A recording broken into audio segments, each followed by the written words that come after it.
নবী বলছে সুবহানাল্লাহ 100 বার পড়লে, কথাটা বোঝেন, 100 বার কেউ সুবহানাল্লাহ পড়লে 100 নবী বংশের গোলাম আজাদ করার সওয়াব। আলহামদুলিল্লাহ 100 বার পড়লে আল্লাহর নবী বলেন 100 ঘোড়া আল্লাহর রাস্তায় যুদ্ধের জন্য দান করার সওয়াব।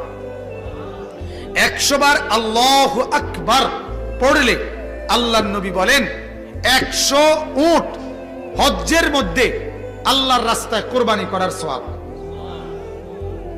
কয়টার সওয়াব কইলাম? সুবহানাল্লাহ, আলহামদুলিল্লাহ, আল্লাহু আকবার। এরপরে নবী বলে 100 বার যে পড়বে লা ইলাহা ইল্লাল্লাহ, বলেন, আবার বলেন, লা ইলাহা ইল্লাল্লাহ, লা ইলাহা ইল্লাল্লাহ, লা ইলাহা ইল্লাল্লাহ।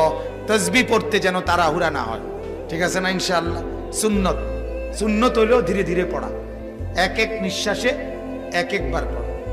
সুবহানাল্লাহ, সুবহানাল্লাহ, সুবহানাল্লাহ, সুবহানাল্লাহ, সুবহানাল্লাহ, সুবহানাল্লাহ, সুবহানাল্লাহ, আল্লাহু আকবার, আল্লাহু আকবার।